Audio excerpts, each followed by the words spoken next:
اعوذ باللہ من الشیطان الرجیم بسم اللہ الرحمن الرحیم افغیر دین اللہ یبغون وله اسلم من فی السماوات والارض طوعا وکرها والیہ یرجعون وقال تعالی فی شأن حبیبہ الکریم ان اللہ وملائکتہ یصلون علی النبی یا ایہا الذین آمنوا صلوا علیہ وسلموا تسلیما اللہم صل علی سیدنا محمد وعلی آلہ وصحبہ افضل صلواتک وعدد معلوماتک وبارک وسلم۔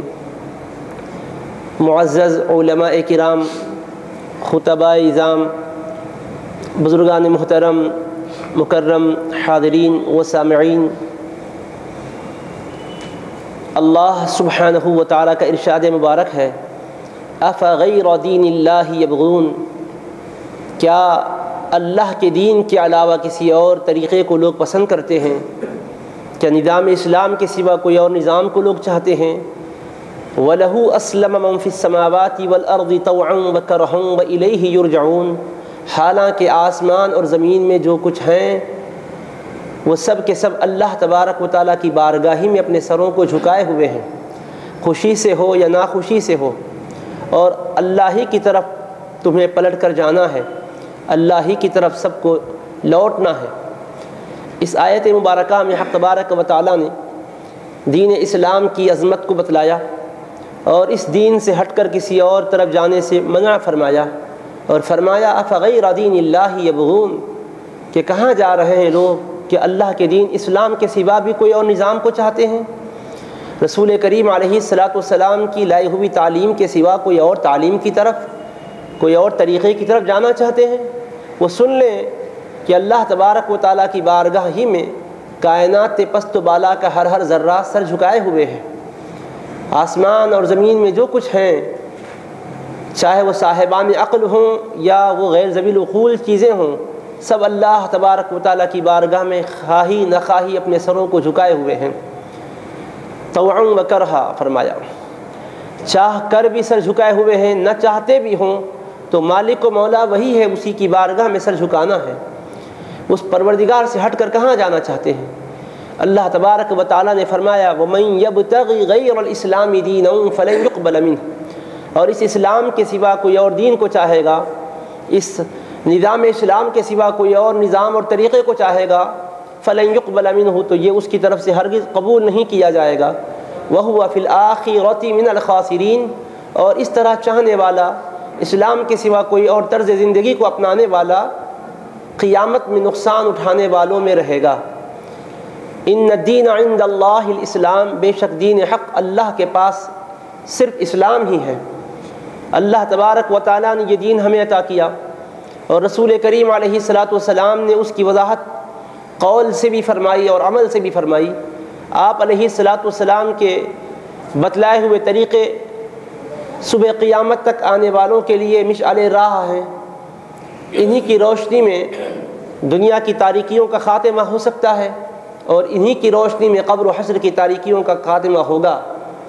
تو لہٰذا ہمیں مسلمان ہونے کے ناطے اسلام کے نظام پر چلنا ہے اور خوش دلی سے چلنا ہے۔ کوئی اور طریقہ کسی بھی دھرم اور مذہب والوں نے اگر اختیار کیا ہے، یہ ہمارے سامنے وہ بہت ہی حسین پیرائے میں لائے ہیں، تو ہمیں اس کو اختیار کرنا نہیں ہے، ہمارے حبیب پاک علیہ السلام ہی کی ہمیں اطاعت اور اتباع کرنی ہے۔ اللہ تبارک و تعالیٰ نے فرمایا وَلَن تَرْضَىٰ عَنْكَ الْيَهُودُ وَلَا النَّصَارَىٰ حَتَّىٰ تَتَّبِعَ مِلَّتَهُمْ، اور ہرگز تم سے خوش نہیں ہوں گے یہودی اور نہ عیسائی، جب تک کہ تم ان کے دین کے ماننے والے نہ بن جاؤ۔ یہودی یا عیسائی جو بھی نظام لاتے ہیں، اس کے پیچھے ان کی غرض ہوتی ہے، وہ غرض یہ ہوتی ہے کہ مسلمان ان کی تہذیب کا دل دادا ہو کر ان کے کلچر سے اس قدر اپنے آپ کو جوڑ لے کہ رفتہ رفتہ وہ اسلام ہی سے ہاتھ دھو بیٹھے، سرور کائنات علیہ السلام کے طریقے ہی سے وہ ہٹ جائے۔ جب تک کہ وہ اسلام سے علیحدہ نہیں ہوگا، تعلیمات سے دور نہیں ہوگا، وہ کبھی خوش نہیں ہوں گے۔ ان کی خوشنودی ہمیں حاصل کرنی نہیں ہے، ہمیں تو اللہ اس کے رسول کی خوشنودی حاصل کرنی ہے۔ اللہ نے ان کے ارادوں کے بارے میں واضح کر دیا، تم سے کبھی بھی وہ خوش نہیں ہوں گے۔ خوش اسی وقت ہوں گے جب کہ تم ان کے دین کو مکمل طور پر اختیار نہ کر لو. جب تک کہ تم ان کے دین کو اختیار نہیں کرو گے وہ تم سے خوش نہیں ہوں گے, اور وہ چاہتے ہیں کہ ان کا دین تم اختیار کر لو اور اپنے دین کو چھوڑ دو. اسی لیے وہ ایسے تقریبیں اور اس طرح کے فنکشنز لاتے ہیں کہ جس کے نتیجے میں انسان کی تہذیب تباہ ہو جائے, اسلام کا قانون پسے پشت ہو جائے, اور اسلام کو چھوڑ کر آدمی دنیا کی بھول بھلائیوں میں پھنس جائے, دنیا کے لطف اور مزے کے اندر ہی رہ جائے. اللہ پاک نے فرمایا کبھی یہ تم سے خوش نہیں ہوں گے. آگے فرمایا وَلَئِنِ اتَّبَعْتَ أَهْوَاءَهُمْ بَعْدَ الَّذِي جَاءَكَ مِنَ الْعِلْمِ مَا لَكَ مِنَ اللَّهِ مِنْ وَلِيٍّ وَلَا نَصِيرٍ. ایک مسلمان کو خطاب کر کے کہا کہ اے انسان, اگر حق کے واضح ہو جانے کے بعد, علم صحیح کے تیرے پاس پہنچ جانے کے بعد بھی اگر تو ان کی خواہشوں کی پیروی کرے گا تو سن لے کہ اللہ کے مد مقابل نہ تو تیرا کوئی یار ہوگا نہ کوئی مددگار ہوگا, اس کے عذاب سے نہ بچانے والا کوئی دوست ہوگا نہ نصرت کرنے والا کوئی ساتھی ہوگا, کوئی کام نہیں آئے گا. کام وہاں آنے والا ہے تو اللہ ہے اور اس کے حبیب پاک علیہ الصلاۃ والسلام ہے. انہی کی تعلیمات پر چل کر ہی ہم کامیاب اور بامراد ہو سکتے ہیں. عزیزان محترم, یہ تمہیدی گفتگو ہمارے اس آج کے موضوع سے متعلق ہم کر رہے ہیں جس کا آپ نے اعلان سنا ہے کہ نئے سال کا استقبال اسلامی احکام کے پس منظر میں, شریعت کی نظر میں نئے سال کا استقبال کیسے ہو, اور کیا آج نئے سال کا استقبال کرنے والے جو اختیار کر رہے ہیں طرائق اور جو راستے, کیا واقعتاً وہ اسلام کے بتلائے ہوئے ہیں یا پھر غیروں کے بتلائے ہوئے ہیں؟ کس کو مسلمان اپناتے جا رہے ہیں؟ عزیزان محترم, پہلے تو ہمیں یہ ذہن نشین کر لینا ہے کہ ہمارا سال محرم الحرام سے شروع ہوتا ہے, ذی الحجہ پر ختم ہوتا ہے. جنوری سے جس کا آغاز ہو, دسمبر پر جس کا اختتام ہو, وہ ہمارا اسلامی سال نہیں ہے, وہ عیسوی سال ہے, وہ دوسروں کا سال ہے. لیکن اس کے ماہ و ایام کا اعتبار کیا جائے یا نہ کیا جائے تو بات یہ ہے کہ آدمی دنیاوی اعتبار سے اس کے دنوں کا اعتبار کرے تو شریعت اس کو روکتی نہیں ہے. اس تاریخ کو اختیار کرے, اس تاریخ کے اعتبار سے معاملات طے کرے تو اسلام اس کی رکاوٹ نہیں ڈالتا ہے, اس لیے کہ نام ان کے دیے ہوئے ہیں مگر دن بھی بنانے والا اللہ ہی ہے, رات بنانے والا بھی اللہ ہی ہے, مہینے بنانے والا بھی اللہ ہی ہے, سال کو بھیجنے والا بھی اللہ ہی ہے. گردش لیل و نہار اللہ ہی کے حکم کے تابع ہے. اللہ تبارک و تعالیٰ کے حکم کے خلاف نہ تو رات کا ایک لمحہ آ سکتا ہے نہ دن کی ایک گھڑی بیت سکتی ہے. یہ سب اللہ تبارک و تعالیٰ کی قدرت کی نشانیوں ہی میں سے ہے. ان فی خلق السماوات والارض واختلاف اللیل والنہار لآیات لأولی الالباب. بے شک آسمان اور زمین کے پیدا کرنے میں اور رات اور دن کے آنے جانے میں عظمت والے پاک پروردگار کی قدرت کی عظیم نشانیاں ہیں عقل مندوں کے لیے.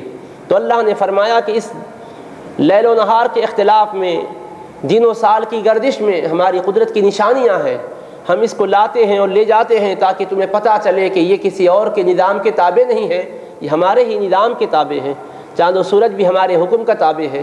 والقمر قدرناہ منازل, ہم نے چاند کی بھی منزلیں مقرر کی ہے, سورج کے گردش کے نظام کو بھی ہم ہی نے مقرر فرمایا ہے. کل فی فلک یسبحون, چاند و سورج اور سارے سیارگان فلک اپنے اپنے مدار میں پیر رہے ہیں, گردش کر رہے ہیں. اللہ تبارک و تعالیٰ کے حکم سے ایک بال برابر بھی وہ تجاوز نہیں کر سکتے, تقدم اختیار نہیں کر سکتے, نہ اس سے آگے بڑھ سکتے ہیں نہ پیچھے ہٹ سکتے ہیں. اللہ تبارک و تعالیٰ کا نظام ہے. لیکن ہم مسلمان یہ انگریزی سال کے اختتام اور دوسرے سال کے آغاز پر کیا اس طرح کی تقاریب جو لوگ مناتے ہیں منائیں گے, یا پھر ہم اس کو نہیں منائیں گے؟ کس حد تک ہم اس میں حصہ لیں گے, کس حد تک ہم اس میں حصہ نہیں لیں گے, اس پر آج ہم گفتگو کر رہے ہیں. تو عزیزان محترم, پہلے تو ہمیں یہ سمجھ لینا چاہیے کہ ہمارا دین رسم و رواج کا نام نہیں ہے. ہمارا دین حقائق پر مبنی دین ہے, اور جو کچھ بھی اس کے اندر احکام ہیں وہ صداقت پر مبنی احکام ہے. اللہ تبارک و تعالیٰ کے حبیب علیہ الصلاۃ والسلام نے, صاحب تشریف لائیے,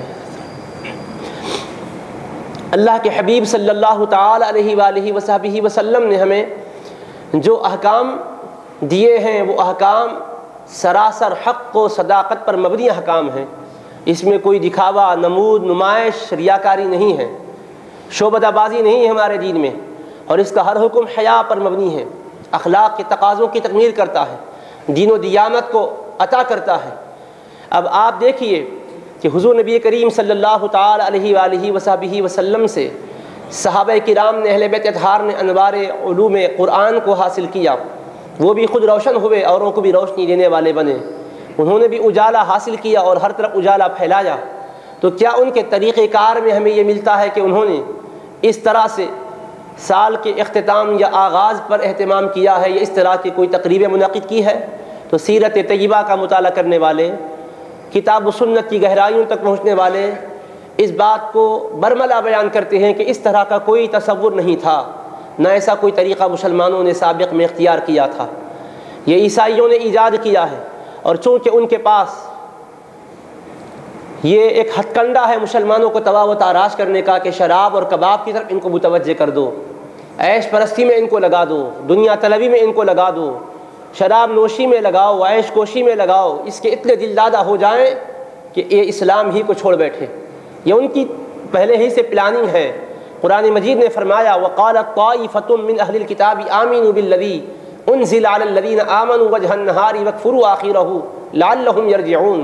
اہل کتاب کی ایک جماعت نے کہا، آپس میں وہ ایک دوسرے سے کہنے لگے کہ مسلمان اسلام پر ہیں، ہم ان کو روکیں گے تو کیسے روکیں گے؟ تو ایسا کرنا، صبح ہوتے ہی ہم دین اسلام کو قبول کر لیں گے، ہم بھی قرآن کو مان لیں گے، حضور علیہ الصلوۃ والسلام کو نبی تسلیم کر لیں گے، اور ہمارے اس اسلام پر عمل کرنے کی وجہ سے وہ لوگ بھی خوش ہو جائیں گے کہ چلو اہل کتاب بھی، یہود و نصارہ بھی اسلام قبول کر لیے۔ لیکن شام کا وقت ہوگا تو سر شام ہم اسلام کا انکار کر بیٹھیں گے، مرتد ہو جائیں گے، اسلام کو چھوڑ دیں گے۔ جب ہمارے اسلام میں داخل ہو کر نکلنے کو جب مسلمان دیکھیں گے تو ان کے ذہن میں تشویش پیدا ہوگی، اتنے سمجھ بوجھ رکھنے والے لوگ اسلام میں داخل ہوئے تھے، کتنے انصاف پسند لوگ ہیں، فوراً مسلمان ہو گئے حق پیغام سننے کے بعد، لیکن شام میں یہ لوگ انکار کر دیے، کفر کر دیے۔ کیوں کیے؟ تو ضرور ان کو کوئی نہ کوئی خرابی معلوم ہوگی، اندر کوئی نہ کوئی برائی کو دیکھے ہوں گے، پیغمبر اسلام کی سیرت طیبہ میں کوئی نہ کوئی ایسا پہلو ان کے سامنے اس کا آیا ہوگا جس کی وجہ سے وہ بددل ہو کر ترک کر دیے۔ تو لہٰذا وہ دین جس کے اندر خوبیاں نہ ہو، ظاہر میں خوبیاں ہو، ہم بھی اس کو ترک کر دیں، اس طرح سے مسلمان بھی ہم کو دیکھ کر اسلام سے دور ہو جائیں گے، برگشتہ ہو جائیں گے، مرتد ہو جائیں گے۔ ایسا انہوں نے پروگرام بنایا، اور وہ سمجھ رہے تھے کہ ہمارے پروگرام کی کسی کو خبر نہیں ہوگی۔ اللہ تبارک و تعالیٰ نے ان کے اس پروپیگنڈے کو سامنے لایا، قرآن مجید میں اسی وقت آیات اتار دی اور فرمایا میرے محبوب اپنے غلاموں کو سمجھا دیجئے کہ ان کے اس پروپیگنڈے سے متاثر ہونے کی ضرورت نہیں ہے، اور ان کے اس طریقہ کار کی وجہ سے پریشان ہونے کی ضرورت نہیں ہے۔ قل ان الہدی ھدی اللہ، بے شک ہدایت دینا اللہ کا کام ہے، جس کو چاہتا ہے ہدایت دیتا ہے۔ لا اکراہ فی الدین، دین میں جبر نہیں ہے، زبردستی کر کے کسی کو مسلمان بنانا نہیں ہے۔ جو خوشی سے قبول کرتا ہے تو وہ سعادت مندوں کے زمرے میں شامل ہوتا ہے، جو انکار کرتا ہے اس کو اس کے کیے کا مزہ چکھاتے ہیں۔ فمن شاء فلیؤمن ومن شاء فلیکفر، جو چاہے ایمان قبول کرے، جو چاہے انکار کی راہ پر رہے۔ انا اعتدنا للظالمین نارا، ہاں بے شک ہم ظالموں کے لیے عذاب تیار کر رکھے ہیں۔ انکار کرنے والوں کی سزا بتلا دی گئی، اور بتلایا گیا کہ یہ اسلام، یہ دین صداقت کی وجہ سے آگے بڑھا ہے، یہ پروپیگنڈوں کی وجہ سے آگے نہیں بڑھا ہے، ڈھکوسلے نہیں ہیں اس کے اندر، حقیقت پر مبنی دین ہے، صداقت پر مبنی دین ہے۔ تو اس طرح سے ان کے ارادے ہیں۔ تو آپ اندازہ کیجئے ابتدا ہی سے وہ یہ چاہتے تھے کہ مسلمان کسی طرح سے بھی اسلام سے ہٹ جائیں، ان کی یہ بڑی کوشش رہی، اور ہمیشہ یہ کوشش کرتے ہی رہتے ہیں، ان کی کوششیں ہمیشہ جاری ہی رہے گی۔ قرآن نے بتلا دیا کہ یہ چاہتے یہی ہے کہ ہم ان کے دین کو اختیار کر لیں، ہم ان کے نظام کو اختیار کر لیں، مکمل اسلام کے نظام کو ترک کر دیں۔ تو عزیزان محترم، تو اسی طرح سے یہ بھی ایسا ہی ہوا۔ کچھ لوگ جو کہ سمندری سفر کرتے تھے، طویل دراز سفر پر جایا کرتے تھے، طویل سفر کی وجہ سے وہ لوگ اکتاہٹ محسوس کرنے لگے، تو ان نوجوانوں نے اس کو ایجاد کیا کہ کبھی برتھ ڈے کے نام پر، کبھی گھر کی سالگرہ، کبھی اپنے جو چیزیں خریدی گئی ہے اپنے اموال اور املاک کی سالگرہ منانے لگے، تاکہ اس طرح سے خوشی کی تقریب کریں، سفر کی وجہ سے کوئی اکتاہٹ محسوس نہ ہو، طویل سفر کی وجہ سے بیزارگی محسوس نہ ہو، ہمارا دل بہل جائے۔ کیونکہ ان کے پاس دل بہلانے کے لیے انہوں نے طریقوں کو اپنایا تھا، مختلف طریقے اپنائے گئے، اسی طرح سے وہ سفر کر رہے تھے، جہاز ہی کا سفر کر رہے تھے کہ 31 دسمبر کی تاریخ آ گئی، 31 دسمبر کا سورج ڈوبنے والا تھا۔ کچھ نوجوانوں کے ذہنوں میں یہ فاسد خیال آیا کہ چلو اچھا موقع ہے، ہر موقع پر ہم بھول بھلائیاں کرتے ہیں، خوشیوں کی تقریبیں کرتے ہیں، اب ایک نئے سال کی آمد کے نام پر کریں گے۔ چنانچہ رات کے 12 بجنے پر 31 دسمبر کا اختتام اور 1 جنوری کا آغاز ہو رہا تھا، تو انہوں نے سب کو کہا کہ ہم نئے سال کی مبارکباد پیش کرتے ہیں، نیا سال آ رہا ہے، لو مبارکباد قبول کرو، ہیپی نیو ایئر کہنے لگ گئے۔ اس کے بعد انہوں نے تالیاں بجا کر اس کا شکریہ ادا کیا، استقبال کیا۔ اس طرح سے انہوں نے اس رسم کا آغاز کیا جس میں شراب نوشی کا اہتمام تھا اور مختلف نامناسب ناروا کاموں کو انہوں نے اس میں ایجاد کیا تھا۔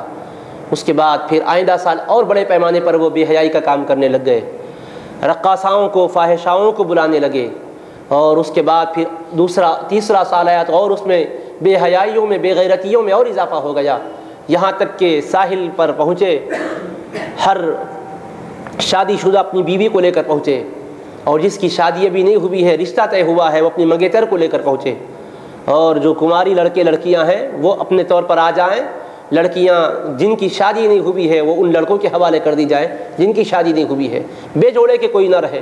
اب سب ناچیں گے، گانا بجائیں، ناچنے کا، گانے کا، بجانے کا اہتمام کریں گے، اور جو چاہے جس کے ساتھ کر لے، کوئی روک ٹوک نہیں ہوگی، کیوں؟ نئے سال کا استقبال ہے۔ تو عزیزان محترم، ان اسلام دشمن عناصر نے اس بدترین فنکشن کی بنیاد ہی ڈالی تھی، اس لیے کہ مسلمان اپنی اسلامی تہذیب اور روایات کو ترک کر کے ان تہذیب کے راستوں پر چلنے والے بن جائیں جس پہ جانے کے بعد ایمان بھی برباد ہو جاتا ہے، اخلاق بھی تباہ و تارات ہو جاتے ہیں۔ اس طرح سے اس کی شروعات ہوئی تھی، لیکن ہمارے بھولے بھالے مسلمان یہ نہیں سمجھے کہ اس کے پیچھے ان کے اغراض کیا ہے، مقاصد کیا ہے۔ سمجھنے لگے کہ کیا ہوا، ہم کیک کاٹے تو کیا برا ہوا، نئے سال کے موقع پر ہم نے کیک ہی تو کاٹا ہے، ہم نے مبارکبادیوں کا تبادلہ ہی کیا ہے، برائی کی بات کیا ہے، حرج کی بات کیا ہے؟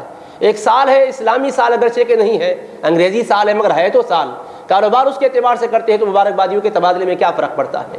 کسی نے پہلے مبارکبادی تو قبول کرنے میں کوئی تعامل نہیں ہے کہہ کر قبول کیا، پھر آگے چل کے مبارکبادیاں خود اپنے سے دینے لگے، اس کے بعد پھر اب ہو یہ رہا ہے آج کی تاریخ میں آپ جائزہ لیجیے ہمارے مسلمان گھرانوں کا، تو کئی ایسے گھرانے ہیں کہ وہ باقاعدہ طور پر اس فنکشن کا اہتمام کرتے ہوئے کیکس کاٹتے ہیں اور تحفے تحائف کی تقسیم کرتے ہیں۔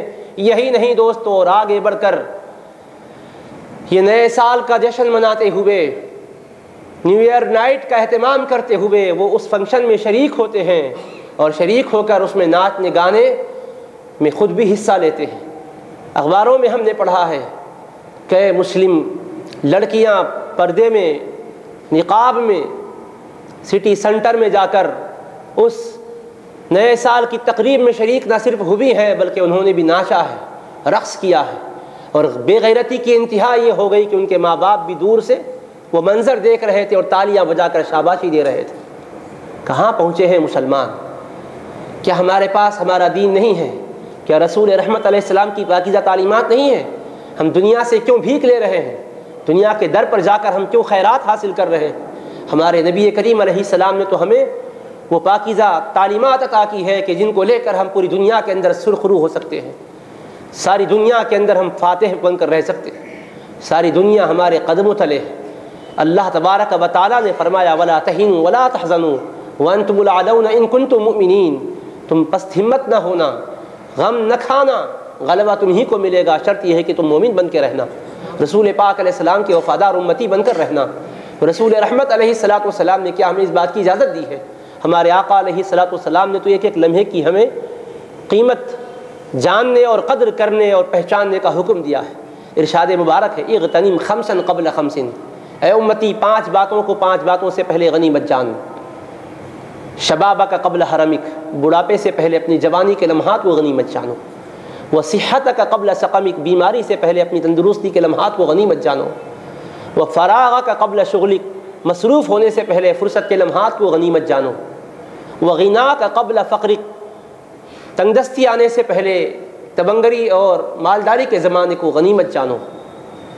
وحیاتک قبل موتک، موت آنے سے پہلے اپنی زندگی کو غنیمت جانو۔ 5 باتوں کو 5 باتوں سے پہلے غنیمت جانو۔ زندگی ہے تو کام کر لو جو مرنے کے بعد فائدہ دینے والے ہوں، فرصت ہے تو کام کر لو جو مشغولیت کے زمانے میں نہیں کر سکتے ہیں، وہاں کام آنے والے کام کر لو۔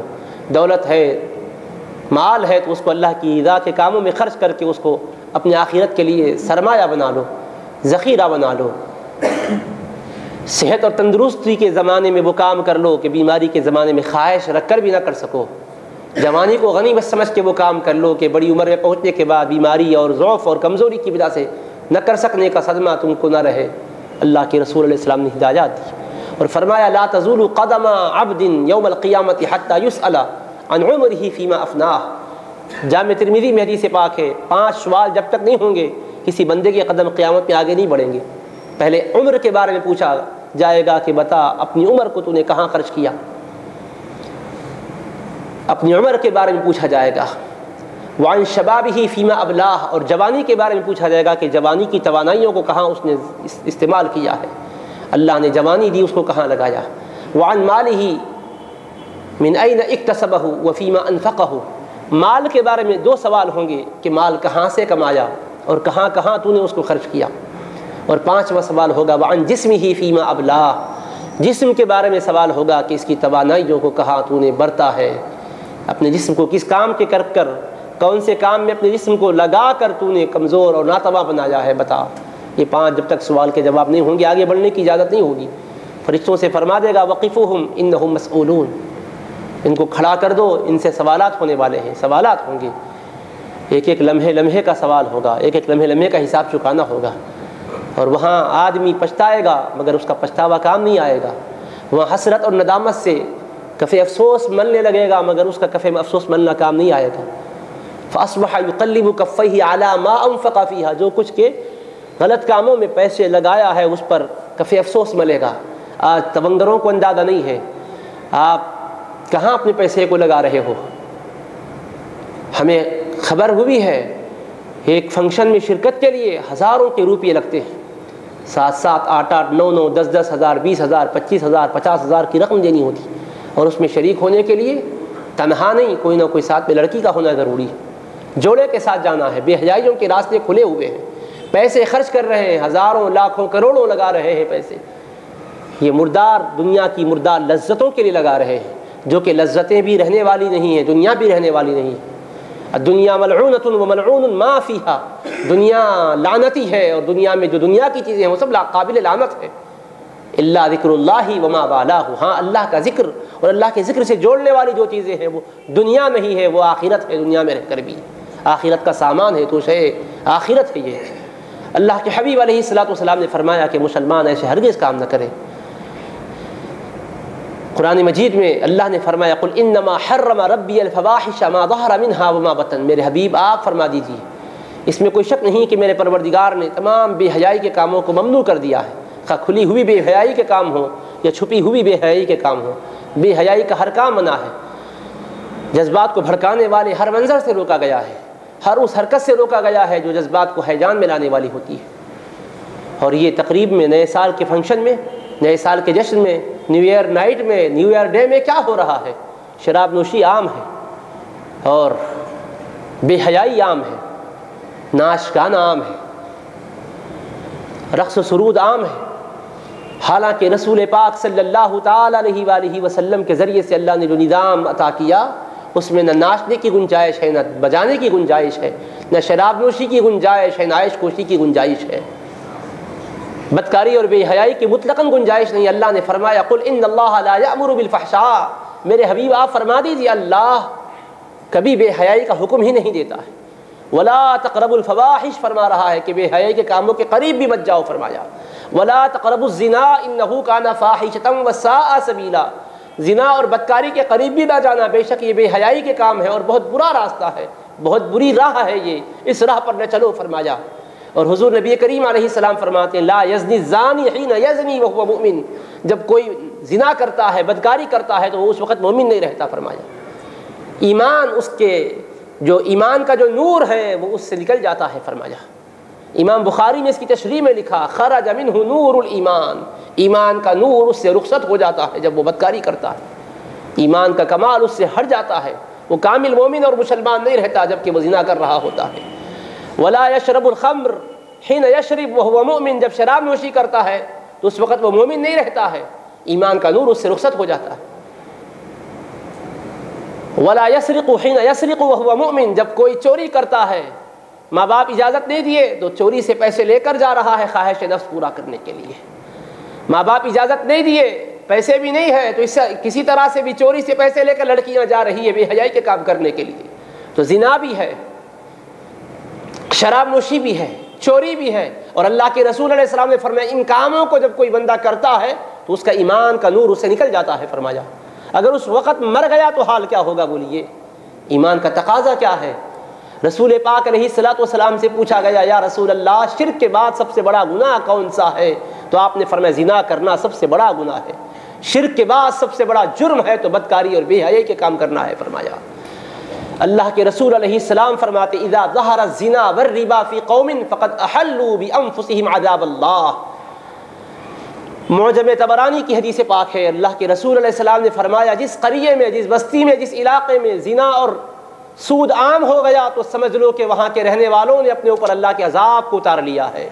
اب ان کو عذاب الہی کا ہی انتظار کرنا ہے۔ اللہ تبارک و تعالیٰ کی لعنت اور پھٹکار ہوتی ہے، رحمت خدا سے محروم ہو جاتے ہیں۔ حضور نبی کریم صلی اللہ تعالی علیہ وآلہ وصحبہ وسلم نے شراب نوشی کی سخت ممانعت فرمائی ہے۔ اللہ نے قرآن مجید میں بھی فرمایا یا ایھا الذین آمنوا انما الخمر والمیسر والانصاب والازلام رجس من عمل الشیطان فاجتنبوہ لعلکم تفلحون۔ اے ایمان والو بے شک شراب اور جوا اور بت اور جوے کے تیر یہ سب گندگیاں ہیں، شیطان کے کام ہیں، تم اس سے بچو تاکہ تم کامیاب ہو جاؤ۔ آپ سوچئے شراب جوے کو اللہ نے بت پرستی کے ساتھ جوڑا ہے، بتوں کا بھی ذکر اس کے بعد کیا۔ اب آپ جانتے ہیں کہ بت پرستی تو خالصتاً کفر ہے، ایمان سے کوئی تعلق نہیں اس کا، تو شراب نوشی کو اللہ نے کس کے ساتھ جوڑا ہے؟ شراب کے بعد جوے کا ذکر کیا، جوے کے بعد بتوں کا ذکر کیا، بت پرستی کا ذکر کیا۔ حضرت فاروق اعظم نے اس اسلوب قرآنی پر اپنے محبت بھرے جذبات کا اظہار کرتے ہوئے کہا اے شراب تو کتنی غلیظ اور گندی ہے کہ رب نے بتوں کے ساتھ تیرا تذکرہ کیا ہے، کبھی ہم ہاتھ نہیں لگائیں گے، کبھی تیری طرف نگاہ اٹھا کر بھی نہیں دیکھیں گے، تو دور ہو جا، ہمارا کوئی تعلق اس سے نہیں ہو سکتا ہے کہا، کیونکہ اللہ پاک کا جلال اور غضب دیکھیے، اس کے ساتھ بتوں کا ذکر کیا۔ اور حضور نبی کریم صلی اللہ تعالی علیہ وآلہ وسلم نے اس آیت مبارکہ کے نازل ہونے کے بعد حکم فرمایا جاؤ مدینہ منورہ میں اعلان کر دو۔ منادی اعلان کرنے پہنچا۔ حضرت انس بن مالک رضی اللہ عنہ فرماتے ہیں کہ میں اس وقت شراب کی محفل میں موجود تھا، چونکہ حرمت کا حکم نہیں آیا تھا اس لیے پیتے تھے لوگ، میں بھی شراب پلانے والوں میں تھا، ساقی کی حیثیت سے پلا رہا تھا۔ جب ایک منادی کیا، ندا آئی تو حضرت ابو طلحہ نے فرمایا انس ذرا دیکھو تو صحیح باہر سے آواز کی آ رہی ہے۔ حضرت انس باہر آئے اور جو آواز سنا جا کر سنا دیا کہ اس طرح سے ندا ہو رہی ہے الا ان الخمر قد حرمت، سنو آگاہ رہو بے شک شراب حرام کر دی گئی۔ حضرت ابو طلحہ اور اس وقت جو وہاں موجود تھے سبھوں نے اسی وقت شراب کی ساری بوتلوں کو پھوڑ دیا، جن سراہیوں میں مٹکوں میں شراب تھی اس کو انڈیل دیا، جس کے ہاتھ میں شراب کے پیالے تھے فوراً انہوں نے ان پیالوں کو پٹخ دیا، لبوں کے قریب جن کے پیالہ جا چکا تھا انہوں نے ہونٹوں سے ہٹا دیا۔ جو شراب ان کے پاس پہلے حلال ہونے کی وجہ سے ایک مرغوب تھی، ضیافت میں، مہمانی میں، میزبانی میں اس کو پیش کیا کرتے تھے، حرمت کا اعلان ہونے کے بعد غلیظ پانی کی طرح، گندے پانی کی طرح بہنے لگ گئی۔ مدینہ منورہ کی گلیوں میں ہر جگہ شراب بہتی ہوئی نظر آئی۔ سارے مسلمانوں نے اپنے اس عمل کے ذریعے سے ظاہر کیا مولا تجھ کو پسند نہیں ہے، تیرے بندے ایک لخت بھی اس کو ہاتھ لگانے کے لیے تیار نہیں ہے۔ اس طرح سے انہوں نے اس کے بارے میں اپنا رد عمل ظاہر کیا کہ ہم لوگ منع کرنے کے بعد مجال نہیں ہے کہ اس کو استعمال کریں۔ یہی نہیں، رسول پاک علیہ الصلوۃ والسلام نے اس سے نفرت پیدا کرنے کے لیے فرمایا جن برتنوں میں شراب پی جاتی ہے سنو وہ برتنوں میں تم نبیذ بھی نہیں بنانا، یعنی کھجور کو پانی میں بھگاتے تھے، وہ نبیذ کہتے ہیں اس کو۔ فرمایا کہ نبیذ اب مت بناؤ کیونکہ یہ برتن جب استعمال کرو گے تو شراب کی یاد تازہ کریں گے، یہ برتنوں کو بھی پھینک دو، استعمال مت کرو فرمایا۔ تو انہوں نے یہ نہیں پوچھا یا رسول اللہ قیمتی برتن ہے، نہیں یا رسول اللہ جب آپ منع کرتے ہیں تو ہم اس کی قیمت کو نہیں دیکھتے، اب وہ ہمارے لیے کوئی قیمت کے قابل ہی نہیں ہے، بس سب اس کو پھینک دیا، استعمال کسی نے ان کا نہیں کیا، وہ سارے برتنوں کو ترک کر دیا، ان کو توڑ دیا، پھوڑ دیا۔ اس طرح سے چشم فلک نے یہ منظر دیکھا غلاموں کی تعمیل قرآن کا، امتثال امر الہی کا، خدا کے حکم کو کیسا بجا لاتے ہیں۔ تو عزیزان محترم، وہ شراب نجس ہے، ام الخبائث ہے، معاشرتی خرابیوں کی جڑ ہے، کئی بیماریوں کا باعث بنتی ہے۔ اور رسول پاک علیہ السلام فرماتے جو ایک گھونٹ شراب یہاں پیے گا کل قیامت میں اللہ جتنی وہ پیے گا اتنا ہی دوزخیوں کا خون اور پیپ اس کو پلائے گا۔ حضور نبی کریم صلی اللہ علیہ وسلم فرماتے ہیں ان علی اللہ عہدا کہ بے شک اللہ تبارک و تعالیٰ نے اپنے ذمے میں یہ لے لیا ہے اور طے کر دیا ہے کہ ان یسقی المسکر من طینۃ الخبال، کہ اللہ شراب پینے والے کو طینۃ الخبال پلائے گا۔ صحابہ نے پوچھا وما طینۃ الخبال، یا رسول اللہ یہ طینۃ الخبال کیا ہے؟ تو آپ نے فرمایا عرق اہل النار او قال عصارۃ اہل النار، دوزخیوں کا پسینہ پلایا جائے گا، دوزخیوں کا خون پلایا جائے گا۔ جو شراب پیے گا اللہ تعالیٰ نے یہ طے کر دیا ہے کہ اس کو ضرور دوزخیوں کا خون پلائے گا، ان کا پسینہ پلائے گا۔ وہ پیاس کے مارے تڑپے گا تو اس کو یہ پلایا جائے گا۔ کتنی گندی وہ شراب ہے، کس سے حضور نے جوڑا ہے اس کو؟ خون پیپ گندا اور نجس مادہ ہوتا ہے، فرمایا بس اس کا بھی حال یہی ہے۔ اگر دہ دردہ سے کم پانی ہے اور شراب کا ایک قطرہ اس میں گر گیا تو پورے پانی کو ناپاک کر دیتا ہے، اور آدمی کے اندر جو خون ہے دہ دردہ بھی نہیں ہے وہ، تو کیا حال ہوتا ہے آدمی کا؟ بولیے۔ شراب ناپاک کرنے والی ہے، گندگیوں کی جڑ اور بنیاد ہے، اور مسلمان آج مختلف مناسبتوں سے شراب نوشی کا عادی ہوتا جا رہا ہے، اور یہ تقریب تو سراسر شراب نوشی اور عیش اور تعیش پر مبنی تقریب ہے۔ اس موقع پر یہ بیان کا مقصود بھی یہی ہے کہ نوجوانوں میں شعور پیدا ہو، جہاں تک آواز پہنچ رہی ہے اسلام کا پیغام وہاں تک پہنچے، اور جو خود ملوث نہیں ہیں اللہ کا شکر بجا لائیں، اور جن کو جانتے ہیں کہ وہ ملوث ہو سکتے ہیں ان کو روکیں اور بچائیں، اور جن کے بارے میں پتہ ہے کہ یہ گزشتہ ملوث ہوئے تھے ان کو دل سوزی سے سمجھائیں اور بتلائیں کہ دیکھو اللہ اس کے رسول کے احکام کے خلاف کر کے اپنی آخرت کو برباد مت کر لو۔ دنیا چند روزہ ہے، آخرت ہمیشہ کا ٹھکانہ ہے، دنیا سے ہمیں جانا ہی ہے، جگہ جی لگانے کی دنیا نہیں ہے، یہ عبرت کی جا ہے، تماشا نہیں ہے۔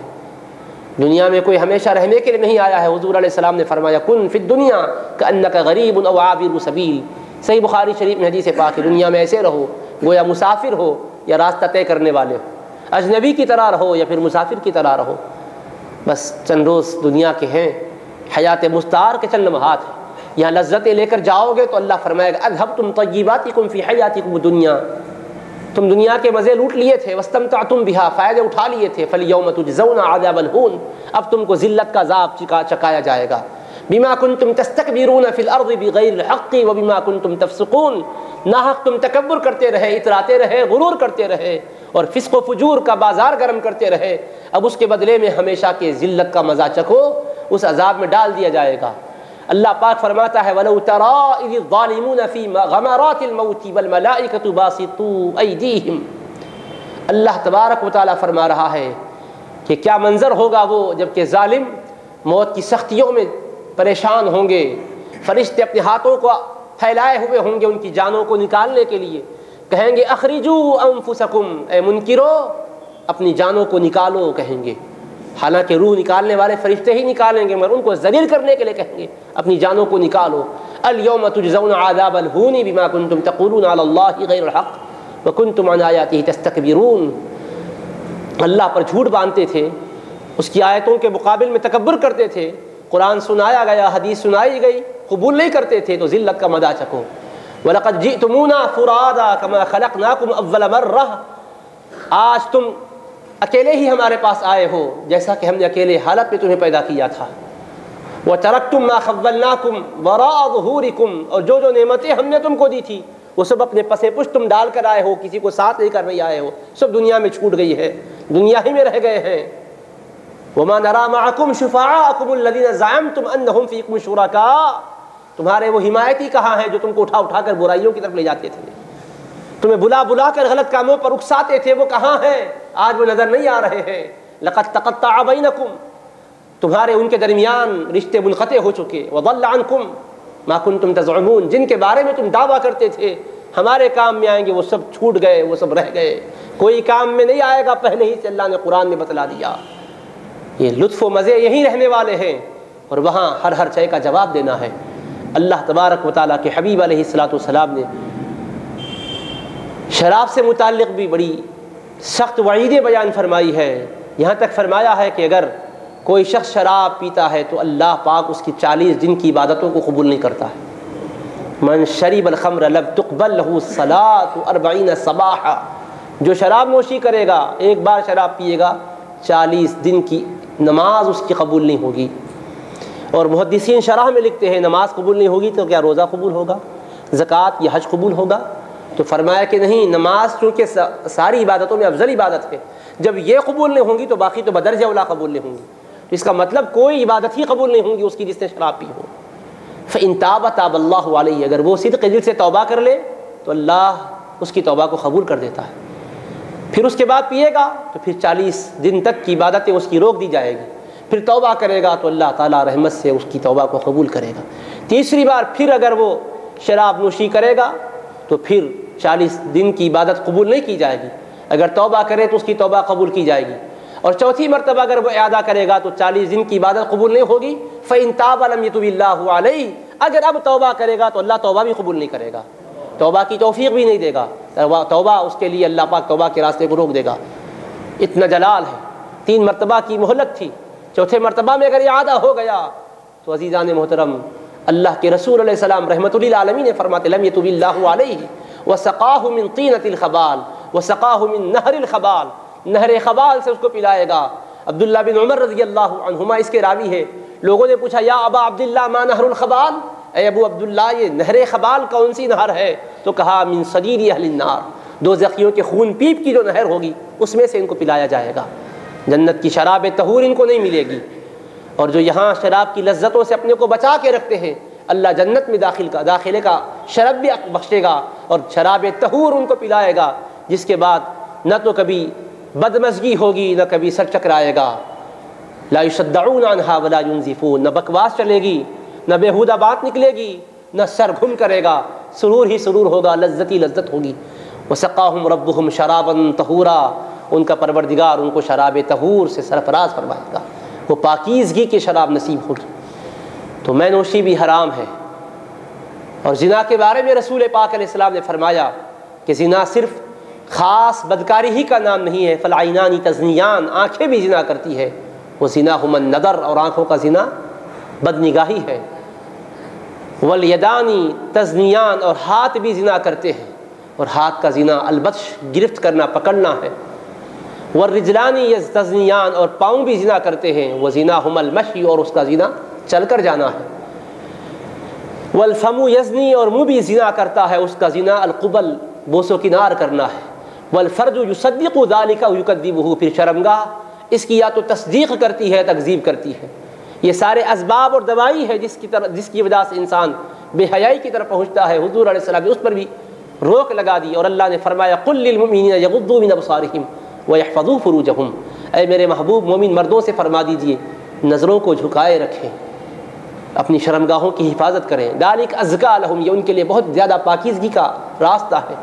ان اللہ خبیر بما یصنعون، اللہ بے شک جانتا ہے جو کچھ یہ کر رہے ہیں۔ وقل للمؤمنات یغضضن من ابصارہن ویحفظن فروجہن، مومن عورتوں سے بھی فرما دیجئے وہ بھی نظروں کو جھکائے رہیں، اپنی نظروں کو پست رکھیں اور اپنی شرمگاہوں کی حفاظت کریں۔ ولا یبدین زینتہن الا ما ظہر منہا، وہ اپنی زینت کو ظاہر نہ کریں الا یہ کہ جو ظاہر ہو جاتی ہے، مثلا دونوں ہتھیلیاں ہیں اور ٹخنوں کے نیچے کے دونوں پاؤں ہیں، اتنا حصہ کھل جائے تو کوئی حرج نہیں، باقی حصے کو چھپانا چاہیے۔ وَلْيَضْرِبْنَ بِخُمُرِهِنَّ عَلَىٰ جُيُوبِهِنَّ، اپنے سینے پر اپنے گریبانوں پر بھی اوڑھنیوں کو ڈال کر رکھیں۔ آگے فرمایا وَلَا يَضْرِبْنَ بِأَرْجُلِهِنَّ لِيُعْلَمَ مَا يُخْفِينَ مِن زِينَتِهِنَّ، پاؤں کو زور سے زمین پر نہ ماریں کہ وہ جو پاؤں میں زیور پہنی ہے اس کی آواز کسی کے کانوں تک نہ پہنچنے پائے۔ کتنی حیا کا قانون دیا، کتنی حیا کا حکم دیا، کیسی پاکیزہ تعلیمات۔ اور آج آپ دیکھ رہے ہیں دنیا پریشان ہے، آپ عصمت ریزیاں ہو رہی ہے، زنا بالجبر ہو رہا ہے، انفرادی بھی زنا بالجبر ہو رہا ہے، اجتماعی بھی زنا بالجبر ہو رہا ہے۔ حال ہی میں آپ نے دیکھا اور سنا ہے واقعہ اس دہلی کی میڈیکل طالبہ کا جس کے ساتھ زنا بالجبر ہوا، عصمت ریزی ہوئی، اور کیا اس کے ساتھ ہوا، اور آج وہ دنیا سے فوت ہو چکی۔ عزیزان محترم، اس طرح کے واقعات پر روک لگانے کے لیے کون سا قانون استعمال کیا جائے؟ قرآن نے، اسلام نے جو قانون دیا وہی قانون سارے کے سارے منکرات کے لیے سد راہ بن سکتا ہے، سب کی رکاوٹ کا، سب برائیوں کے خاتمے کا ذریعہ بن سکتا ہے۔ کیا قانون ہے؟ زنا پر کڑی حد مقرر کر دی، الزانیۃ والزانی فاجلدوا کل واحد منہما مئۃ جلدہ، غیر شادی شدہ زنا کرے تو 100 کوڑے مارو فرمایا۔ الشیخ والشیخۃ اذا زنیا فرجموہما نکالا من اللہ، اور اگر کوئی شادی شدہ زنا کرے تو 100 کوڑے نہیں، پتھر مار کر ان کو ختم کر ڈالو، فرمایا رجم کرنا، سنسار کرنا، یہ سزا کو مقرر کیا۔ اور سزا اتنی بھیانک ہے تو اس کے راستے کو بھی روکا، مردوں سے کہا تم جا رہے ہو تو نظروں کو نیچی رکھو، اپنی شرمگاہوں کی حفاظت کرو۔ عورتوں سے فرمایا تم بھی جانا ہو تو بے حجاب نہیں جانا، حجاب کا اہتمام کرنا، پردے میں رہنا، چہرے کو بھی اپنے پردے کے اندر رکھنا، اعضاء کی بھی اپنی نمائش نہیں کرنا، کیونکہ کسی کی نگاہ اٹھے گی تو پھر وہ نگاہ کا بھٹک جانا برائی کے راستے کی طرف پہنچانے کا ذریعہ بنتا ہے۔ تو دیکھیے راستے بھی روکے اللہ پاک نے، خدائی قانون دیکھیے۔ فرمایا یدنین علیہن من جلابیبہن، میرے محبوب فرما دیجئے مستورات کو کہ وہ بڑی چادر کو اوپر سے، پہلے تو مکمل مستور لباس ہو، لباس پورا ایسا ہو کہ بدن مستور ہو، لباس پورا ساتر ہو، حیا کے تقاضوں کو پورا کرنے والا ہو، اس کے علاوہ اوپر سے بڑی چادر اوڑھ لیں، پورے بدن پر اس کو اوڑھ لیں یا برقع وغیرہ استعمال کریں، مگر خاص طور پر کچھ حصہ اس کا اپنے چہروں پر بھی ڈال لیں، چہروں کی نمائش نہ کریں فرمایا۔ اور آج بے حجابی کی وجہ سے فتنے آ رہے ہیں، بے پردگی کی وجہ سے فتنے آ رہے ہیں، اسلام کے پردے کا مذاق اڑایا جاتا ہے، اسلام کے پردے کے خلاف آوازیں بلند ہوتی ہیں۔ اللہ تعالیٰ کی قہر کو نہیں سمجھ سکتے آپ، ادھر سے پردے پر اعتراض کرنے والے اعتراض کیے، جس ملک سے اعتراض ہوا اسی ملک میں اللہ نے سوائن فلو کا مرض بھیجا۔ اس کے بعد اب عورتوں کے پردے پر اعتراض کرنے والے مرد بھی ماسک استعمال کرنے پر مجبور ہو گئے، ہر ایک کے چہرے پر دیکھو آپ ماسک ہے۔ اور آج بھی فضائی آلودگی سے بچنے کے لیے خود ہمارے شہر میں، ہمارے ملک میں بھی آپ دیکھیے بازار میں نکلنے والے کئی لڑکے ہیں کہ اپنے چہرے کو ڈھانکے ہوئے جا رہے ہیں، غیر مسلم عورتیں بھی اپنے چہرے پر پردہ ڈالی ہوئی ہیں۔ سمجھ میں آ رہی ہے اس کی حکمت، اب سمجھ میں آ رہی ہے۔ اسلام نے پہلے ہی بتایا حجاب میں عورت کے لیے اس کی آبرو کا بھی تحفظ ہے، تو فضائی آلودگی سے اس کی حفاظت بھی ہے۔ جلدی امراض سے پریشان ہو کر چہرے کو چھپا رہی ہے، یہ جلدی امراض کا علاج بھی اللہ نے پہلے سے ہی رکھ دیا تھا۔ اور پھر گلے میں کے زیورات کو چھینا جاتا ہے، اور جو عورتیں برقع پوش ہوتی ہیں اللہ پاک ان کی آبرو کی بھی حفاظت کرتا ہے تو ان کے زیوروں کی بھی حفاظت کرتا ہے۔ اس طرح کے سرقے کے واقعات نہیں پیش آتے، تو اسلام کے احکام میں سراسر حکمت ہے۔ اگر غیر بھی اپناتا ہے تو اس کے فائدے دنیا بھی ضرور اس کو مل جاتے ہیں۔ ہمارا دین غیر مسلموں کی بھی آبرو ریزی کی اجازت نہیں دیتا، کوئی انسان ہی ہے، مومن ہو یا غیر مومن ہو، اگر کسی کی کوئی آبرو ریزی کرتا ہے اس کی وہی سزا ہے جو مسلمان کی آبرو ریزی کرنے پر سزا ہے۔ ایسا نہیں ہے کہ غیر مسلم کے ساتھ اگر زنا کا واقعہ ہو جائے تو کوئی حرج کی بات نہیں، اگر اس کے ساتھ بھی عصمت ریزی ہوئی تو وہی سزا ہے، غیر شادی شدہ ہو تو 100 کوڑے کی سزا ہے، شادی شدہ ہو تو رجم کی سزا ہے، قتل کر دینے، مار دینے کی سزا ہے، پتھر اتنے برسائے جائیں کہ وہ ہلاک ہو جائیں۔ اس کے بعد کہ اللہ کے پاس پاک ہو گیا، کہا نہیں یہ تو دنیاوی سزا ہے، اب اگر توبہ نہیں کیا تو معاف نہیں ہوگا، وہ اللہ کے پاس پوچھا جائے گا۔ اس کے لیے گناہ کی معافی کے لیے توبہ کرنا بھی ضروری ہے، اور صرف توبہ کر لے گا تو کیا معاف ہوگا؟ کہا نہیں، توبہ سے بھی معاف نہیں ہوگا، صرف سزا بھی ہے توبہ بھی ہے، دونوں اس کے لیے رکھی گئی، توبہ بھی کرنا ہوگا، سزا بھی پانا ہوگا۔ یہ سزا کی سنگینی کس کو بتاتی ہے؟ اسلام نے سزا سخت رکھی ہے، مگر سزا سے ڈر کر گناہ بھی نہیں ہوئے۔ کتنے واقعات تھے، اس وقت بھی لوگ شریر ہر قسم کے ہر دور میں رہے ہیں، لیکن آپ مجھے بتائیے واقعات کتنے ہوئے اس وقت؟ ایک دو واقعات آپ بتا سکتے، اس کے علاوہ نہیں بتا سکتے۔ کیوں؟ سزا کی سنگینی کی وجہ سے خوف تھا، ڈر تھا۔ آدمی یا تو اپنی طبعی شرافت کی وجہ سے گناہ سے رکتا ہے، یا قانون کے ڈر سے رکتا ہے، یا تصور آخرت کی وجہ سے رکتا ہے۔ تو اسلام نے طبعی شرافت بھی پیدا کر دی، قانون سے بھی ڈرایا، آخرت کا خوف بھی دلایا ہے، تاکہ ہر طرح سے انسان گناہوں سے بچا رہے، معاشرہ امن و سلامتی کا معاشرہ بنا ہوا رہے۔ ایک مرتبہ رسول کریم علیہ السلام کی بارگاہ میں ایک نوجوان نے آ کر عرض کیا، یا رسول اللہ اذن لی بزنا، اے اللہ کے رسول مجھے زنا کی اجازت دیجیے۔ فاقبل علیہ القوم فزجروہ، صحابہ کرام متوجہ ہو کر ڈانٹی پٹ کرنے لگے، کہنے لگے ماں رک جاؤ، تمہیں حیا نہیں آتی؟ رسول اللہ صلی اللہ علیہ وسلم کے سامنے اتنا بڑا تم نے جملہ بولا ہے، کیا ہو گیا ہے تم کو؟ ڈانٹی پٹ کرنا شروع کر دیا صحابہ میں۔ حبیب پاک علیہ السلام نے صحابہ سے فرمایا رہنے دو، ڈانٹی پٹ زجر و توبیخ مت کرو۔ اس نوجوان سے فرمایا ادنو، اے نوجوان ذرا قریب آ جا، قریب بلایا، سامنے بٹھایا، اور حضرت رحمت للعالمین نے بڑے پیار سے پوچھا اتحبہ لامک، کیا تم زنا اپنی ماں کے ساتھ کرنا چاہتے ہو؟ تو کہنے لگے لا واللہ جعلنی اللہ فداک، نہیں اللہ کی قسم اللہ مجھے آپ پر قربان کر دے حضور، ماں کے تعلق سے تو میں سوچ بھی نہیں سکتا۔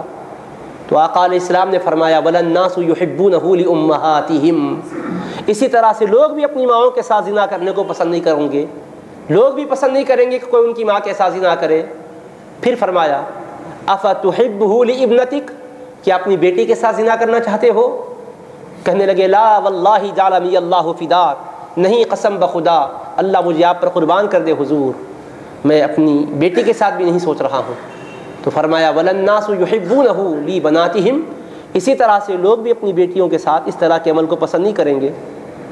پھر فرمایا أَفَتُحِبُّهُ لِأُخْتِكَ، کیا اپنی بہن کے ساتھ زنا کرنے کا ارادہ تھا؟ کہنے لگے لا واللہ جعلنی اللہ فداک، نہیں اللہ کی قسم یا رسول اللہ اللہ مجھے آپ پر ہمیشہ نچھاور کر دے، میں نے یہ نہیں سوچا تھا۔ تو فرمایا وَلَلنَّاسُ يُحِبُّونَهُ لِأَخَوَاتِهِمْ، اسی طرح سے لوگ بھی اپنی بہنوں کے ساتھ یہ عمل کرنے کو پسند نہیں کریں گے۔ پھر فرمایا أَفَتُحِبُّهُ لِعَمَّتِكَ، کیا اپنی پھوپھی کے ساتھ یہ ارادہ تھا؟ کہنے لگے لا واللہ جعلنی اللہ فداک، نہیں قسم بخدا اللہ مجھے آپ پر قربان کر دے حضور، میں نے اپنی پھوپھی کے ساتھ یہ ارادہ نہیں کیا تھا۔ فرمایا وَلَلنَّاسُ يُحِبُّونَهُ لِعَمَّاتِهِمْ، اسی طرح لوگ بھی اپنی پھوپھیوں کے تعلق سے اس طرح کی حرکت کو پسند نہیں کریں گے۔ پھر فرمایا أَفَتُحِبُّهُ لِخَالَتِكَ، کیا اپنی خالہ کے ساتھ تم یہ حرکت کرنا چاہتے تھے؟ کہنے لگے لا واللہ جعلنی اللہ فداک، نہیں قسم بخدا حضور اللہ مجھے آپ پر قربان کر دے، میں اپنی خالہ کے بارے میں یہ نہیں سوچا تھا۔ فرمایا وَلَلنَّاسُ يُحِبُّونَهُ لِخَالَاتِهِمْ، اسی طرح سے لوگ بھی اپنی خالاؤں کے ساتھ یہ عمل کو پسند کریں گے۔ دیکھیے آپ کتنے پیار سے سمجھایا، فرمایا دیکھو ماں کے ساتھ اگر یہ ارادہ ہے تو تم جس کے ساتھ کرنا چاہتے وہ کسی کی ماں ہوگی، کسی کی بیٹی ہوگی، کسی کی بہن ہوگی، کسی کی پھوپھی ہوگی، کسی کی خالہ ہوگی، کسی کی بیوی ہوگی۔ جب ان رشتوں سے تمہارے اگر کوئی ایسا کرے تو پسند نہیں کرتے، تو جس کے ساتھ بھی کر رہے ہو کسی نہ کسی کا اس کے ساتھ کوئی رشتہ ہوگا، وہ بھی پسند نہیں کرے گا، تو پھر دوسرے کے لیے کیسا وہ پسند کر رہے ہیں جو خود اپنے لیے پسند نہیں کرتے ہو۔ غصے کا لفظ نہیں فرمایا، چھڑی استعمال نہیں کی، کوڑا نہیں لگوایا، سرزنش کا سخت انداز اختیار نہیں کیا، سرزنش کرنے والوں کو بھی روک دیا، پیار سے سمجھایا۔ اس کے بعد پھر کیا کیا؟ مجرم پر بھی کیسا کرم ہے، ارادہ گناہ کا تھا، ابھی تو جرم کیا نہیں تھا، نفس کے بہکاوے کی وجہ سے یہ الفاظ نکلے تھے۔ رسول پاک علیہ الصلوۃ والسلام نے کیا کیا؟ فوضع یدہ علیہ، اپنے دست اقدس کو ان کے اوپر رکھا، دست شفقت کو رکھا، اور اللہ کی بارگاہ میں عرض کیا اللہم اغفر ذنبہ وطہر قلبہ وحسن فرجہ، اے اللہ ان کے گناہ کو معاف کر دے۔ بظاہر گناہ تو نہیں کیا تھا، ارادہ گناہ کیا تھا، گناہ کا ارادہ ظاہر کیا تھا کہ اجازت دی جائے۔ حبیب نے فرمایا میرے مولا اس گناہ کو معاف کر دے اور ان کے دل کو پاک کر دے، ان کی آبرو کی حفاظت فرما مولا، کبھی ان کی عزت داغدار ہونے نہ پائے۔ تو صحابہ کہتے ہیں ہماری آنکھوں نے دیکھا اس نوجوان کو، اس تاریخ کے بعد، اس گھڑی کے بعد کبھی کسی کی طرف نگاہ اٹھا کر بھی نہیں دیکھتا تھا، نگاہیں جھکی رہتی تھی، حیا کا عنصر غالب رہتا تھا، بڑے وقار کے ساتھ چلتا رہا نوجوان، کبھی بدی کا خیال بھی نہیں آیا۔ اللہ کے حبیب نے ایسا صالح معاشرہ وجود میں لایا، زنا کے سنگینی نتائج بتلائے کہ اس کا وبال کیا ہوگا، سزا کیسی سخت ہوگی، اور سزا کے پیچھے حکمت یہ تھی کہ گناہ سے رک جائیں لوگ۔ اس طرح اسلام نے روکا ہے۔ اگر اسلامی ریاست اور اسلامی حکومت اگر ہوگی، ظاہر ہے کہ یہی سزائیں نافذ ہوں گی۔ تو عزیزان محترم، یہ نئے سال کا جشن ان تمام منکرات کا مجموعہ ہوتا ہے، اس لیے مذہب اسلام میں اس کی گنجائش مطلقاً نہیں ہو سکتی۔ اس میں جو کچھ ہو رہا ہے وہ سراسر اسلام کے خلاف ہے۔ ناچنا گانا بجانا بھی حرام ہے۔ حضور نبی کریم علیہ السلام نے فرمایا الغناء ينبت النفاق في القلب كما ينبت الماء الزرع۔ بیہقی کی حدیث، امام بیہقی نے شعب الایمان میں اس حدیث کو روایت کیا ہے۔ رسول پاک علیہ السلام فرماتے ہیں گانا بجانا دل کے اندر نفاق کو اگاتا ہے، گانا بجانا دل میں نفاق کو پیدا کرتا ہے، جیسا پانی کھیتی کو اگاتی ہے، پانی کھیتی کو جیسے اگاتا ہے اسی طرح سے گانا نفاق کو اگاتا ہے، حضور علیہ السلام نے فرمایا۔ اور ناچنے کے بارے میں سرکار فرماتے ہیں ما من مسلم یرفع صوتہ بالغناء، کوئی آدمی اگر گانا بجانا اختیار کرتا ہے الا بعث اللہ علیہ شیطانین، اللہ دو شیطانوں کو اس پر مسلط کر دیتا ہے۔ ھذا، ایک شیطان، احدہما علی ھذا المنکب والآخر علی ھذا المنکب، ایک کندھے پر ایک شیطان ہوتا ہے، دوسرے کندھے پر دوسرا شیطان ہوتا ہے۔ ولا یزالان یضربان بارجلہما، وہ دو شیطان دونوں مل کے اس پہ لات مارتے رہتے، پیروں سے مارتے رہتے اس کو، حتی یکون الذی هو یسکت، یہاں تک کہ یہی جب تک خاموش نہیں ہوتا وہ مارتے رہتے ہیں۔ تو ناچنے والوں کو شیطان کی لات پڑتے رہتی ہے، نظر نہیں آتا، شیطان کے جوتے کھاتے رہتے ہیں، شیطان کے پاؤں سے پامال ہوتے ہیں۔ اور یہ تو یہاں کی سزا ہے، وہاں پر کیا سزا ہوگی؟ اللہ اکبر۔ اس طرح کے لہو و لعب میں رہنے والے جب وہاں پکڑے جائیں گے اور عذاب میں مبتلا کیے جائیں گے تو پریشان ہو کر کہیں گے، دنیا کے بھول بھلائیوں میں رہنے والوں کو اللہ پاک وہاں عذاب دے گا۔ اللہ نے فرمایا وَمَا الْحَيَاةُ الدُّنْيَا إِلَّا مَتَاعُ الْغُرُورِ، دنیا تو دھوکے کی ٹٹی ہے۔ وَإِنَّ الدَّارَ الْآخِرَةَ لَهِيَ الْحَيَوَانُ، ہاں آخرت کا گھر یہی زندگی کا سامان کرنے والا ہے۔ حیات اور زندگی تو آخرت سے وابستہ ہے۔ اعلموا انما الحیات الدنیا لعب ولہو وزینۃ وتفاخر بینکم وتکاثر فی الاموال والاولاد، دنیاوی زندگی یہ صرف زیب و زینت کا نام ہے، اس زیب و زینت پہ ہمیں پڑنا نہیں ہے، اس طرح سے نمود و نمائش پہ پڑنا نہیں ہے، ہمیں اپنے آپ کی حفاظت کرنی ہے، ہماری اپنی اسلامی تہذیب و ثقافت کی حفاظت کرنی ہے۔ اور اس وقت کیا حال ہوگا جب جہنم میں اللہ ڈالے گا، قرآن کا تلفح وجوہہم النار، ان کے چہروں کو آگ جھلس رہی ہوگی، آگ کی لپیٹ میں ان کے چہرے ہوں گے، ہونٹ پورے جل چکے ہوں گے، وہم فیہا کالحون، اور ان کے دانت نظر آ رہے ہوں گے، پورے ہونٹ آگ کی وجہ سے جل جائیں گے۔ اس وقت اللہ تعالیٰ فرمائے گا الم تکن تتلا علیکم آیاتی فکنتم بہا تکذبون، کیا ہماری آیتیں تم پر پڑھ کر نہیں سنائی جاتی تھی؟ تم انکار کرتے تھے۔ جب بھی نیا سال آتا تو علماء سناتے تھے کہ یہ حرام ہے اس طرح کے کام کرنا، پھر بھی تم عیش پرستی میں اس کو اختیار کرتے تھے۔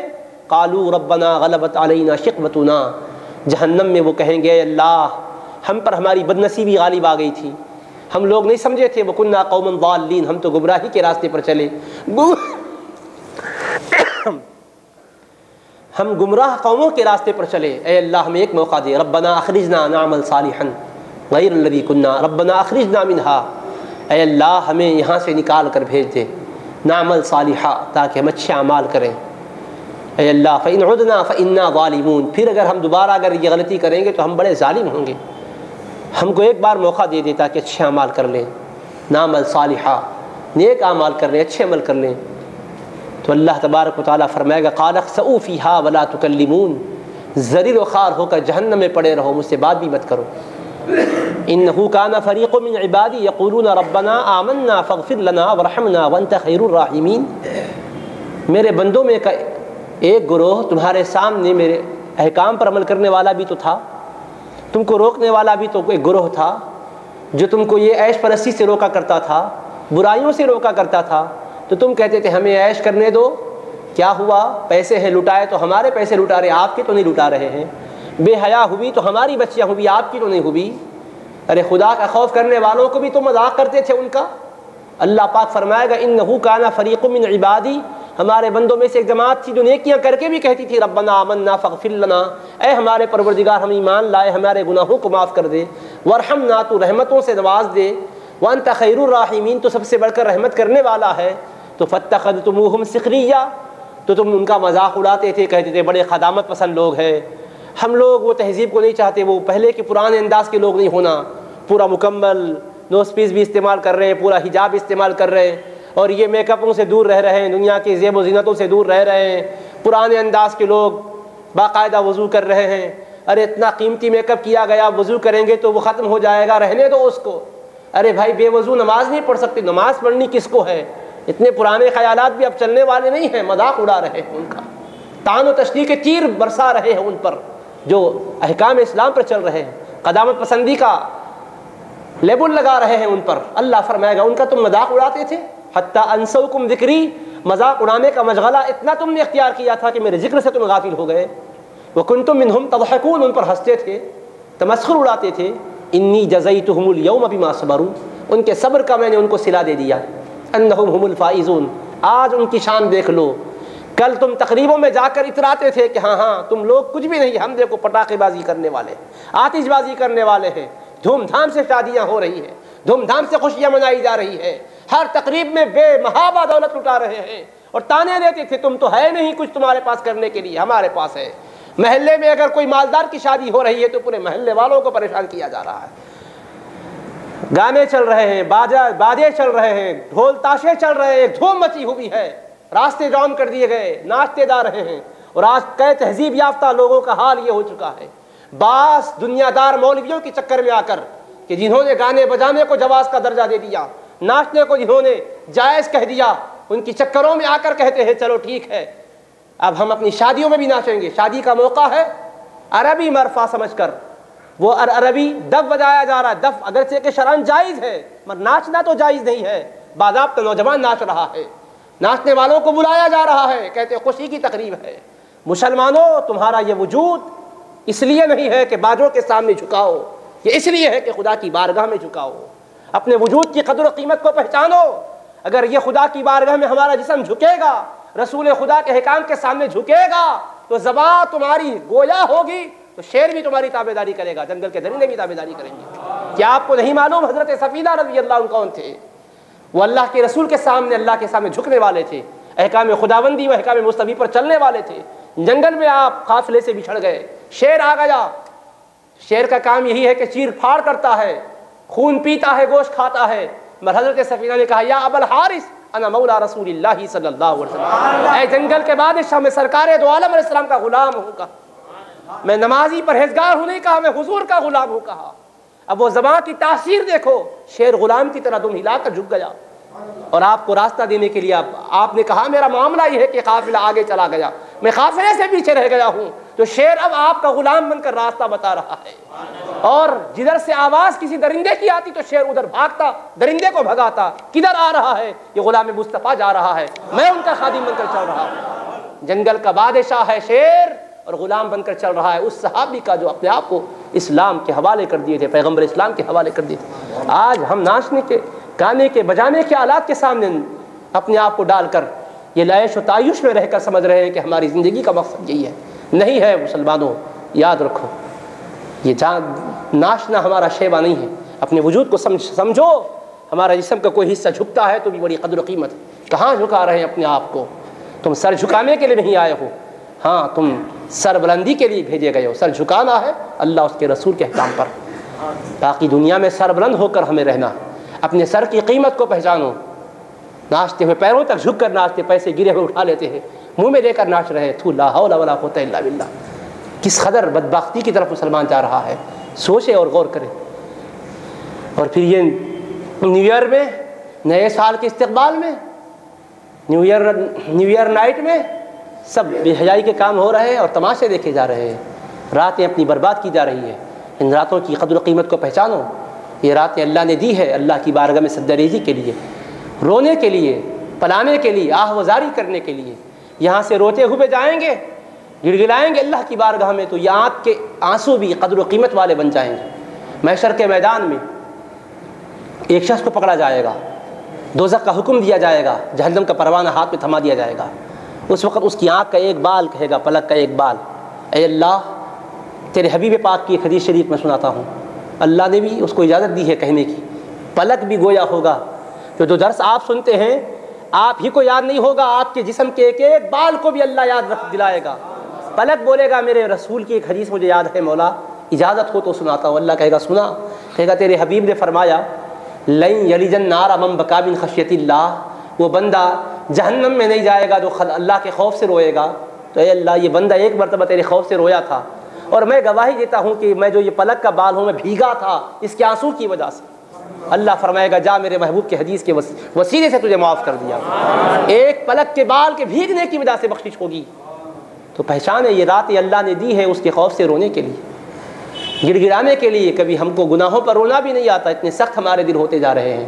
نسلیں تباہ ہو رہی ہے, برباد ہو رہی ہے. ہمارا حال یہ ہو گیا دل کے پھپولے جل اٹھے سینے کے داغ سے, اس گھر کو آگ لگ گئی گھر کے چراغ سے. ہمارا گھر ہمارے ہاتھوں سے جل رہا ہے, ہم ہی اپنی آخرت کو تباہ کر رہے ہیں. آپ سوچئے تو صحیح, کبھی عیسائیوں کو آپ نے دیکھا ہے کہ انہوں نے آپ کی عید الفطر میں عید منایا ہے؟ کیا عید الاضحیٰ میں انہوں نے کبھی قربانی دی ہے؟ ایام تشریق میں کیا انہوں نے بھی تکبیرات تشریق پڑھی ہے؟ کیا آپ دیکھو شب قدر میں ان کو بھی عبادت کرتے ہوئے جاگتے ہوئے؟ شب معراج و شب برات میں کیا عبادتوں کا انہوں نے بھی اہتمام کیا ہے؟ آپ کے مذہبی جو تہوار ہیں اور اعیاد ہیں, جو جاگنے کی عبادتوں کی خاص لمحات ہیں, کیا اس میں وہ آپ کے شریک ہوئے ہیں؟ وہ تو کبھی بھی آپ کے مذہبی کسی معاملے میں شریک ہونا نہیں چاہتے, اور آپ اتنے دریا دل بن گئے کیونکہ ہر تقریب کو اپنی تقریب اور تہذیب کا حصہ بنا رہے ہیں. عزیزان محترم سوچیے, اس کا یہ مطلب نہیں ہے کہ وہ اگر شریک ہو جائے تو ہم پھر اب ان کے ساتھ شرکت شروع کریں. نہیں, میں ایک سمجھانے کے لیے عرض کر رہا ہوں. وہ لوگ اپنی تہذیب کے ساتھ ہیں, اور وہ چاہتے ہیں کہ ہماری تہذیب تباہ ہو، اور ہم برابر اس کو گلے سے لگا کر اپنی تہذیب کو رخصت کر رہے ہیں۔ ظاہر و باطن کے اعتبار سے ہم ان کے طریقے میں اپنے آپ کو ڈال رہے ہیں، انہی کے رنگ میں رنگین ہوتے جا رہے ہیں۔ ہم پر تو صبغۃ اللہ ہی رنگ چڑھا ہوا ہونا چاہیے، اللہ کا رنگ ہے۔ اسلام کتنا عظیم ترین ہم پر رنگ چڑھایا ہے، وہ رنگ کبھی پھیکا پڑنے والا نہیں ہے، ہمیشہ ہی گہرا ہی رہے گا وہ رنگ۔ غلامان مصطفیٰ ہونے کا رنگ چڑھایا گیا ہے۔ ہماری یہ امتیازی شان ہے، ہماری یہ شناخت اور پہچان ہے۔ یہ اس طرح کی طوفان بدتمیزی، طوفان بے حیائی مچانے والی تقریبوں میں ہم کبھی بھی شریک نہیں ہو سکتے۔ ہم یہ طے کر لیں کہ اس طرح کی تقریبوں کا حصہ کبھی بھی ہم نہیں بنیں گے، اس کی حوصلہ افزائی بھی نہیں کریں گے، قدر افزائی بھی نہیں کریں گے۔ اگرچہ کہ کیک کھانا حرام نہیں ہے، جائز اور مباح ضرور ہے، لیکن عزیزان محترم اس کے پیچھے ایک بڑا کیک تنہا نہیں آ رہا ہے، اس کے جلو میں بہت سی خرابیوں کو وہ لے کر آ رہا ہے۔ اس کو بھی تو غور کیجیے گا، دور اندیشی سے کام لیجیے گا۔ خالی مختصر سی دعوت بھی ہے، کوئی منع نہیں کرتا، دعوت کسی موقع پہ بھی کی جا سکتی ہے۔ ارے بچوں کی خوشیوں کے لیے خاص اس موقع پر کرنا، دعوت محض دعوت نہیں ہے، اس کے پیچھے بہت سی چیزیں بھی آ رہی ہے۔ آپ اتنا کر کے رخصت ہو گئے، آپ چلے گئے خبر میں، داغ بیل ڈال کر گئے خاندان میں، سربراہ خاندان کی حیثیت سے، اب آنے والے اس میں اور اضافہ کرے، کرتے کرتے پھر ایک دن وہ ہوگا کہ سب کچھ اسلام کو قربان کر کے ادھر کے ہی ہو جائیں گے۔ بڑوں سے چلا آ رہا ہے، غلط بنیادیں ہم ڈال کر کے نہ جائیں۔ عزیزان محترم صحیح دنیا کے لیے راستہ ہم متعین کریں، اور اللہ نے فرمایا قل ان الہدی ھدی اللہ، میرے محبوب آپ کہہ دیجئے اللہ کا بتایا ہوا راستہ ہی سچا راستہ ہے۔ قل ان ھدی اللہ ھو الھدی، پہلے فرمایا ولن ترضی عنک اليہود ولا النصارى حتی تتبع ملتہم، یہ یہودی یا عیسائی ہم سے خوش نہیں ہوں گے جب تک کہ ہم ان کے مذہب والے نہ بن جائیں۔ اللہ نے فرمایا قل ان ھدی اللہ ھو الھدی، میرے حبیب ان کو بتلا دیجئے اللہ کا بتلایا ہوا راستہ یہی سچا راستہ ہے، اسی پر چلنا ہے، ان کے طریقے پر چلنا نہیں ہے۔ عزیزان محترم ہمیں کرنی ہے شہنشاہ بطحا کی رضا جوئی، وہ اپنے ہو گئے تو رحمت پروردگار اپنی، وہ اپنے ہو گئے تو رحمت پروردگار اپنی۔ طریق مصطفیٰ کو چھوڑنا ہے وجہ بربادی، طریق مصطفیٰ کو چھوڑنا ہے وجہ بربادی۔ اسی سے قوم دنیا میں ہوئی بے اقتدار اپنی، اسی سے قوم دنیا میں ہوئی بے اقتدار اپنی۔ ہمیں کرنی ہے شہنشاہ بطحا کی رضا جوئی، وہ اپنے ہو گئے تو رحمت پروردگار اپنی۔ اللہ تبارک و تعالی ہمیں ہر بے حیائی اور ہر منکر سے بچائے، ہر نیکی کے راہ پر چلائے، ہماری اور ہماری نسلوں کی بھی حفاظت فرمائے، ہماری خطاؤں کو معاف فرما دے، ہمارے گناہوں کو درگزر فرما دے۔ اے ارحم الراحمین ہماری مجلس کو اپنی بارگاہ میں قبول فرما لے۔ اے اللہ ہماری ارادوں میں پاکیزگی عطا فرما دے، اے اللہ نیتوں میں اخلاص عطا فرما دے۔ اے اللہ تیرے محبوب پاک علیہ السلام کی پیاری پیاری سنتوں پر چلنے کی ہمیں توفیق عطا فرما دے، ہر منکر اور بے حیائی سے ہمیں محفوظ و مامون رکھ مولا۔ اے اللہ تہذیب اسلامی کی حفاظت فرما، غیروں کی تہذیب کے غالب آنے سے مولا ہماری تہذیب کو محفوظ فرما دے، اس کی حفاظت فرما دے مولا۔ اے اللہ ہم اسلامی تہذیب کے پیغام کو پہنچانے والے بن کر رہیں تو ایسی ہمیں توفیق عطا فرما، تڑپنے پھلکنے کی توفیق دے، دل مرتضیٰ سوز صدیق دے، قوت عشق سے ہر پست کو بالا کر دے، دہر میں اسم محمد صلی اللہ علیہ وسلم سے اجالا کر دے۔ خدایا بحق بنی فاطمہ کہ بر قول ایما کنی خاتمہ، اگر دعوت امرد کنی بر قبول منو دست و دامان آل رسول صلی اللہ تعالی علی خیر خلقہ سیدنا محمد وعلی آلہ وصحبہ اجمعین برحمتک یا ارحم الراحمین والحمد للہ رب العالمین۔